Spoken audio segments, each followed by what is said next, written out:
Init.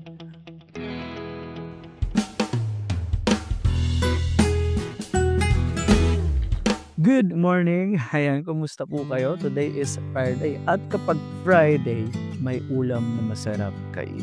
Yes, I'm talking about munggo. Lalo na kapag may karne, may chicharon, at maraming gulay. Bago pa tayo matakam, simulan na natin ang pagluluto ng munggo. Samahan niyo ako. Let's go! Una natin gagawin ay papakuluan natin itong munggo hanggang sa lumambot at lumapot. Depende sa inyo kung gaano kalapot ang gusto niyo sa munggo ninyo. Okay? Kayo naman kakain eh. Siyempre, habang hinihintay natin na lumambot ng ating munggo ay hiwain natin itong bawang, kamatis at sibuyas at ihanda na natin ang lahat ng mga gusto natin isahog sa ating munggo. At dahil nga mahilig ako sa gulay, maglalagay tayo ng dahon ng ampalaya, malunggay, at talagang ko rin ng pechay. Well, kanya-kanya naman tayong paraan na pagluluto. Bahala kayo kung gusto nyo lagyan ng damo. The joke. Sabi ko pechay, sorry. Datang pa ako. Kangkong pala. Pero kung gusto nyo lagyan ng pechay, pwede rin naman. Ako lang ba, yung tinatamad maghimay nitong malunggay, ganyan no? Ganyan ko lang siya. Inihila ko lang. Nalala ko sa dati yung bata pa ako. Yung nanay ko, gusto niya talaga. Isa-isahin mo yan. Tatanggalin mo ng ganyan. Kaya nakakatamad. Well, ngayon, ayaw kong gawin yan. Okay na yan. Basta makain.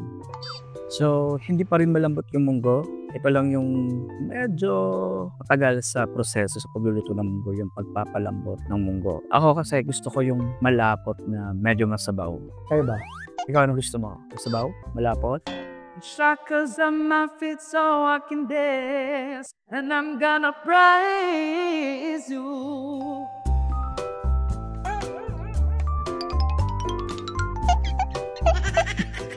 May nakita akong tirang sitaw sa ref namin. Hindi na rin naman siya maluluto. So, isasawag na rin natin siya sa mundo because why not?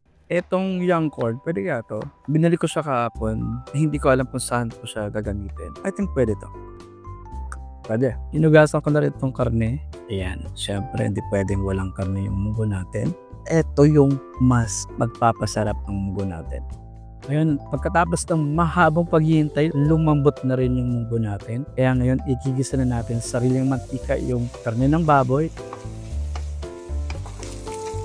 Ayan, lumabas na yung mantika ng karne. So, oras na para igisa na natin yung sibuyas, bawang at kamatis. Tapos nating igisa yung ating mga ricados, pwede nating idagdag tong munggo. Pakuluan pa natin ng konti dahil nakukulangan pa ako sa lapot ng munggo. Titimplahan na natin ng 4 cubes, konting asin at depende sa inyong mga panglasa. Na-achieve ko na yung lapot at yung lasa na gusto ko sa munggo. This time, ilalagay na natin lahat ng mga gulay na meron tayo. Kangkong, dahon ng ampalaya, yung sitaw at saka yung malunggay. Yung nakauli, yung mga chicharon.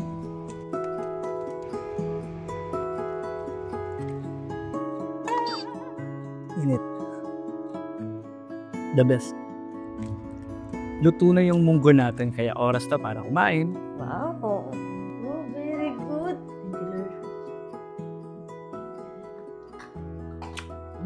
Sarap. Sarap. Pwede naman magluto. Maraming salamat po sa inyong panonood at sana sa mga susunod na episode ay naandyan pa rin kayo. And if you want more cooking reels and content, follow my account. Once again, maraming salamat and bye-bye!